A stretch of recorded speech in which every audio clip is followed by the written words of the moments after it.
El olor a cempasúchil todavía impregnaba mis manos cuando entré a la notaría.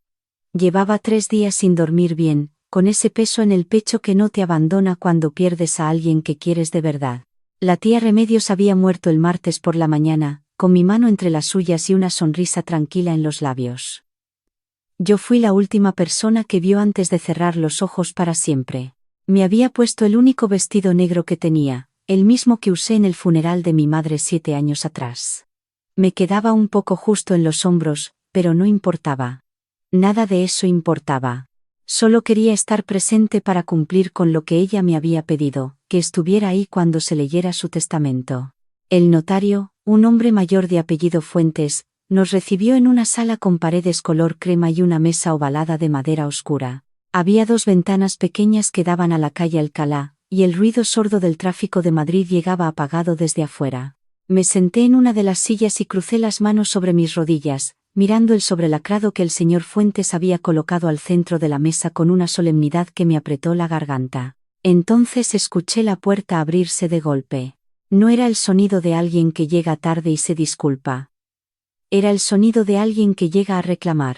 Mi cuñado Rodrigo entró primero, con esa manera suya de ocupar el espacio como si el mundo le debiera algo. Detrás de él venía su hermana Valentina, que no había pisado Madrid en 4 años pero que esa mañana apareció con un traje de chaqueta azul marino y los labios pintados de rojo. Y detrás de ella, para mi completa sorpresa, entró un hombre que yo no reconocí. Traje gris, maletín de cuero, cara de no haber venido a acompañar a nadie en su duelo, sino a trabajar. Era su abogado. Rodrigo me miró de refilón, con esa expresión suya que nunca supe si era desprecio o simplemente indiferencia. No dijo nada.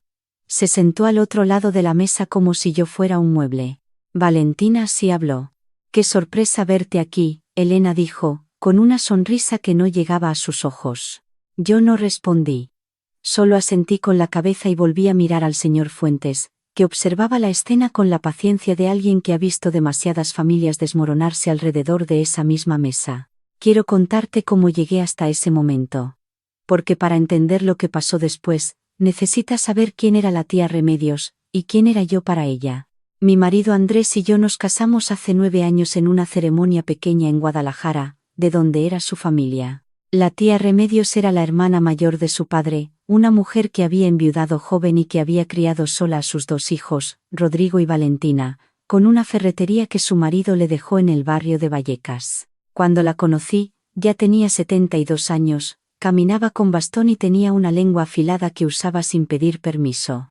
La primera vez que fui a su casa, me miró de arriba abajo y me dijo, «¿Sabes cocinar?». Yo le dije que sí, aunque en ese momento apenas sabía hacer huevos revueltos. Ella sonrió.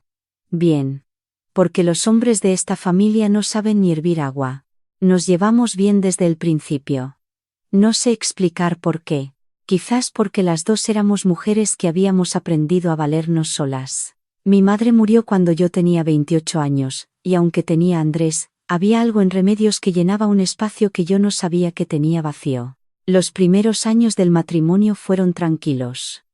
Andrés trabajaba en una empresa de logística, yo daba clases de inglés en una academia del centro. Vivíamos en un piso de alquiler en Carabanchel, ahorrábamos lo que podíamos, y los domingos a veces íbamos a comer con la tía Remedios a su piso de Vallecas, donde siempre había lentejas en la olla y alguna telenovela puesta en la televisión. Rodrigo y Valentina casi nunca aparecían. Rodrigo vivía en Barcelona con su segunda esposa y llamaba a su madre los cumpleaños, si se acordaba.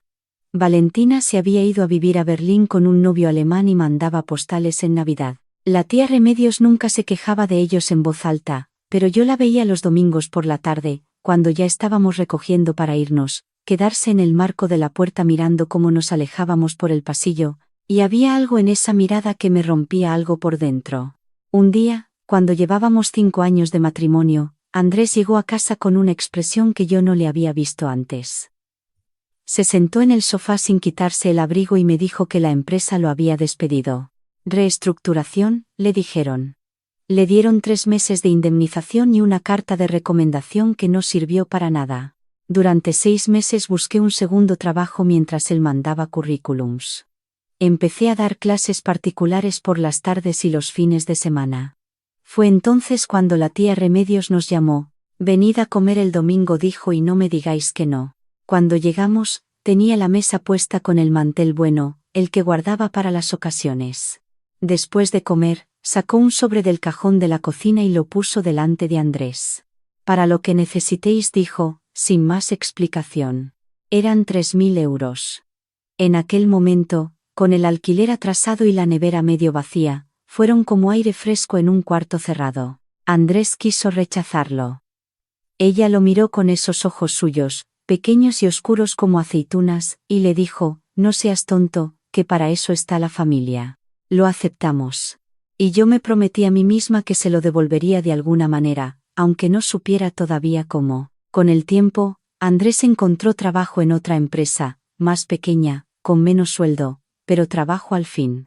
Las cosas se estabilizaron. Y yo seguí yendo a ver a la tía Remedios, ya no solo los domingos con Andrés, sino también entre semana cuando ella tenía citas médicas o simplemente cuando la llamaba y notaba que su voz sonaba demasiado quieta. A sus 77 años le diagnosticaron artrosis severa en las caderas. Empezó a costarle levantarse de la silla, a bajar las escaleras, a ir sola al mercado. Sus hijos no cambiaron sus rutinas. Rodrigo mandó un mensaje diciendo que lo sentía mucho. Valentina no llamó hasta 2 semanas después. Yo empecé a ir 3 veces por semana. No lo hice pensando en nada. No lo hice porque esperara nada a cambio. Lo hice porque ella se había quedado sola y porque me importaba. Le hacía la compra, la llevaba al médico en el coche, me quedaba a hacerle compañía mientras veíamos las noticias. Le enseñé a usar el móvil para mandar audios de WhatsApp porque escribir con los dedos agarrotados le costaba demasiado. Cuando empezó a tener problemas para ducharse sola, contraté con mi propio dinero a un auxiliar que viniera por las mañanas, porque sabía que ella nunca lo hubiera pedido por orgullo. Una noche, mientras le estaba preparando la cena, me dijo sin venir a cuento: Elena, tú sabes que yo no soy tu obligación, ¿verdad? Yo dejé la cuchara sobre el fogón y la miré.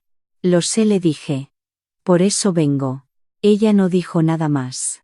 Pero me apretó el brazo cuando pasé a su lado, y ese gesto me dijo más que cualquier palabra. El año pasado, Andrés y yo empezamos a tener problemas. No de golpe, sino de esa manera silenciosa en que se van acumulando las cosas que no se dicen. Él había empezado a llegar tarde, a estar ausente incluso cuando estaba sentado delante de mí. Yo estaba agotada entre el trabajo, las clases particulares y las visitas a la tía Remedios, y creo que en algún momento dejamos de mirarnos de verdad. Un jueves de marzo llegué a casa antes de lo esperado porque habían cancelado una clase. Encontré el piso en silencio. Fui a la cocina, luego al salón. Entonces vi que la puerta del dormitorio estaba entornada y escuché voces. Me quedé paralizada en el pasillo. Tardé quizás 10 segundos en abrir esa puerta. 10 segundos que se me hicieron eternos. Y lo que encontré al otro lado fue lo que me destruyó y al mismo tiempo me liberó, aunque en ese momento solo sentí lo primero. No voy a dar detalles porque no los merece. Solo diré que la mujer que estaba en mi cama tenía pelo largo y oscuro, y que cuando me vio en la puerta no dijo nada, solo se cubrió con la sábana como si el problema fuera la vergüenza y no la traición. Andrés dijo mi nombre. Yo cerré la puerta, fui a la cocina, me senté en una silla y me quedé mirando la pared durante no sé cuánto tiempo. Esa noche dormí en el sofá. A la mañana siguiente, Andrés intentó hablar conmigo. Me dijo que no era lo que parecía, luego dijo que era un error, luego dijo que llevaba tiempo sintiéndose solo. Yo lo escuché todo sin interrumpirlo, y cuando terminó le pregunté cuánto tiempo llevaba. 7 meses, me dijo. Le pedí que se fuera del piso. Como el contrato estaba a mi nombre, no tuvo más remedio. Se fue a casa de un amigo, luego me enteré de que se fue a casa de ella. La única persona a quien se lo conté fue a la tía Remedios. No lloré cuando se lo dije. Ya había llorado sola, de noche, con la almohada tapándome la cara para no escucharme a mí misma. Cuando se lo conté a ella, lo hice con una calma extraña, sentada en su sillón azul mientras ella me escuchaba con las manos juntas sobre el regazo. Cuando terminé, dijo: ese hombre nunca se mereció lo que tú le diste. Ni a ti ni a nadie. Y después de una pausa larga, añadió algo que no entendí del todo en ese momento. Lo que tú has construido, Elena, nadie te lo puede quitar. Recuérdalo. 4 meses después, la tía Remedios sufrió una caída en el baño. Le fracturó el fémur. Estuvo 3 semanas en el hospital, luego 2 meses en un centro de rehabilitación en Moratalaz. Yo iba todos los días. Le llevaba sus cosas, le leía el periódico, le hacía compañía durante la fisioterapia. Sus hijos vinieron una vez cada uno. Rodrigo se quedó 40 minutos y se fue diciendo que tenía una reunión. Valentina llegó desde Berlín un fin de semana, trajo flores y una caja de bombones, y se marchó el domingo por la tarde. La tía Remedios no dijo nada de eso. Pero yo lo veía todo. Cuando por fin pudo volver a su casa, ya no era la misma de antes. La caída la había envejecido de golpe, como si le hubiera robado algo que no se puede recuperar. Necesitaba ayuda para casi todo, y la auxiliar que venía por las mañanas ya no era suficiente. Hablé con mi jefa, reorganicé mis horarios, y empecé a quedarme a dormir en su casa 3 o 4 noches por semana. Dormía en el cuarto que había sido de Valentina, con una cama pequeña y un armario lleno de cajas. Pero dormía tranquila, sabiendo que si ella me necesitaba en mitad de la noche, estaría ahí. Una noche de noviembre, mientras le estaba dando su medicación, me preguntó: «Elena, ¿tienes miedo a quedarte sola?». Me sorprendió la pregunta. Le dije la verdad. A veces. Pero estoy aprendiendo que sola no significa lo mismo que abandonada. Ella me miró un momento largo. «Eres más lista de lo que crees», me dijo. Murió un martes de febrero, en su cama, con las manos cruzadas sobre el pecho. Yo estaba sentada a su lado. Había pasado mala noche y le había pedido al auxiliar que viniera más temprano. A las 7 de la mañana, cuando entré a llevarle el desayuno, vi que ya se había ido. Tranquila, sin dolor, como quien cierra los ojos para echarse una siesta. Me quedé sentada junto a ella un rato antes de llamar a nadie. No lloré en ese momento. Solo le tomé la mano y le dije gracias en voz baja. Por todo lo que me había enseñado sin proponérselo.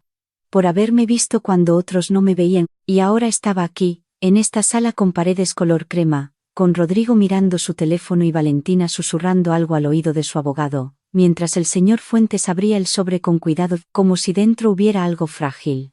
Leyó primero los datos formales. El nombre completo de la tía Remedios. Su fecha de nacimiento. El número de registro. Luego una pausa breve, y empezó con el contenido. Lo primero que escuché fue mi nombre. Elena Vargas Montero. Me quedé inmóvil.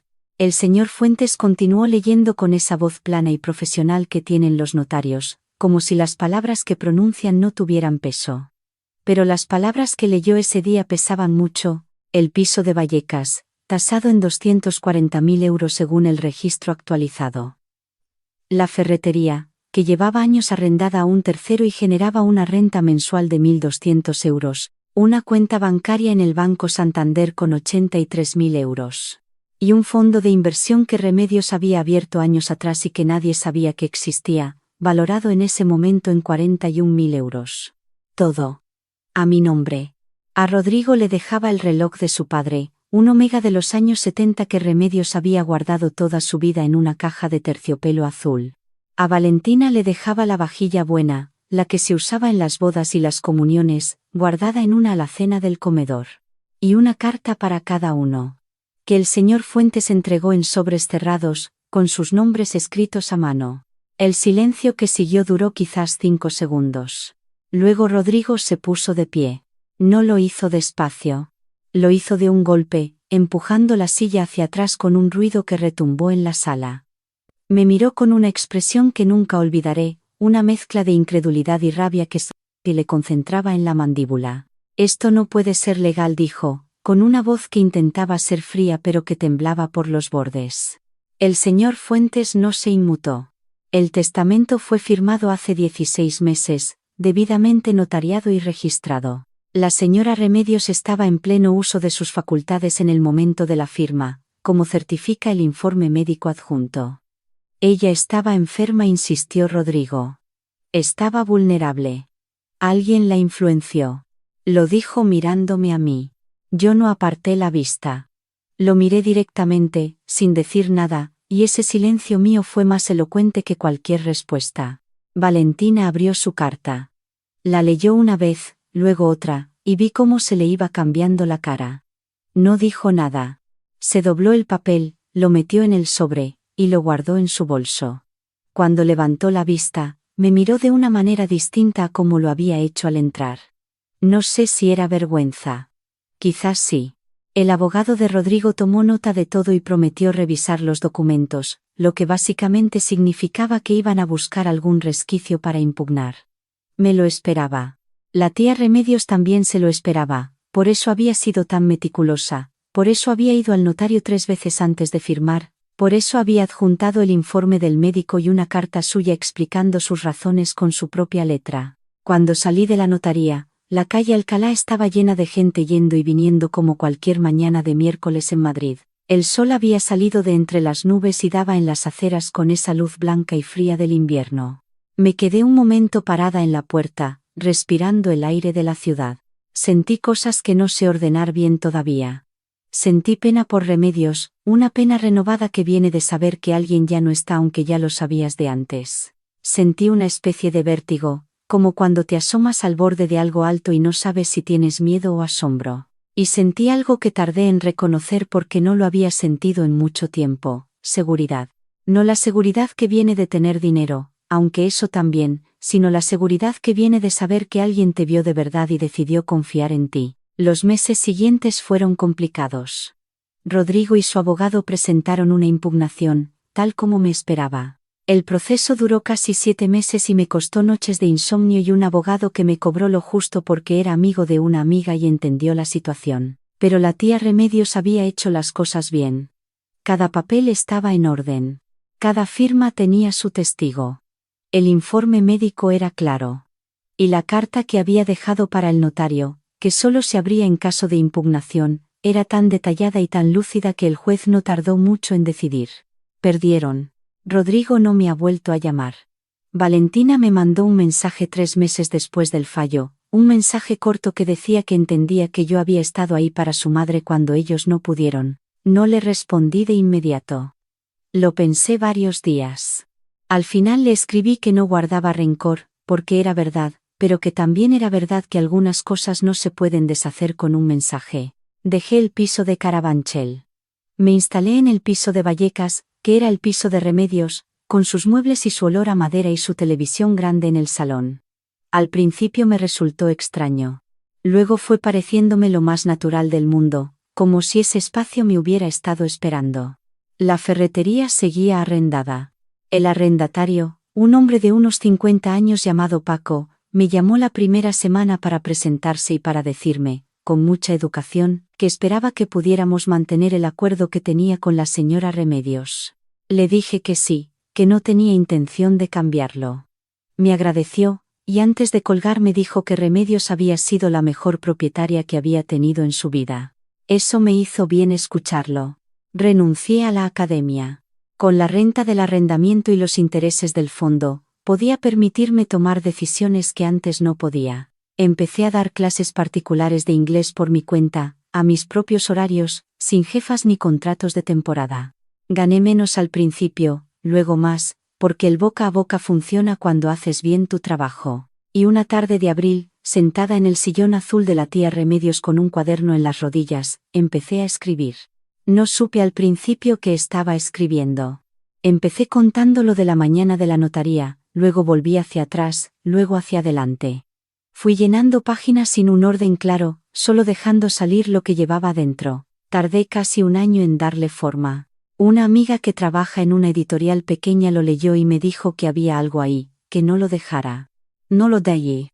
El libro se llama Lo que Remedios sembró, y tiene 184 páginas. No es un bestseller ni pretende serlo. Pero cuando lo presentamos en una librería de Lavapiés en octubre, vinieron más personas de las que cabían en la sala, y algunas de ellas se me acercaron después para contarme sus propias historias, sus propias tías, sus propias soledades, sus propios momentos en los que alguien les había tendido la mano sin pedir nada a cambio. Eso no tiene precio. De verdad que no. A Andrés lo vi una vez por casualidad, en el metro, hace unos meses. Iba con ella. Ya no me dolió como pensé que me dolería. Nos miramos un segundo, asentí con la cabeza, y seguí caminando. No porque sea una persona extraordinaria ni porque haya superado todo de una manera perfecta, sino porque hay momentos en que te das cuenta de que ciertas puertas cerradas fueron, en realidad, un favor. La tía Remedios me dijo una vez que el amor de verdad no hace ruido. Que no llega con fanfarria ni se anuncia. Que simplemente está, como el pan sobre la mesa o la luz entrando por la ventana por las mañanas. Yo no lo entendí del todo entonces. Ahora sí. Hay una cosa que hago cada domingo. Voy al cementerio de la Almudena, donde está enterrada, y le llevo cempasúchil aunque no sea temporada, porque sé que le gustaban. Me lo dijo una vez casi sin querer mientras veíamos un reportaje sobre México en la televisión. Me siento un momento en el banco que hay cerca de su lápida, y le cuento cómo va la semana. Le cuento lo del libro, lo de las clases, lo de Paco el de la ferretería que el mes pasado me trajo una botella de aceite de Jaén porque sí, porque le apeteció. Y le digo gracias. Cada domingo, le digo gracias. Porque ella me enseñó algo que ninguna escuela enseña y que pocos se molestan en aprender.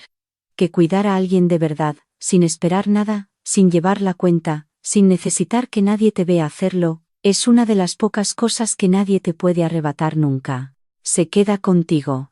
Se convierte en parte de lo que eres. Y lo que eres, eso sí que es tuyo para siempre.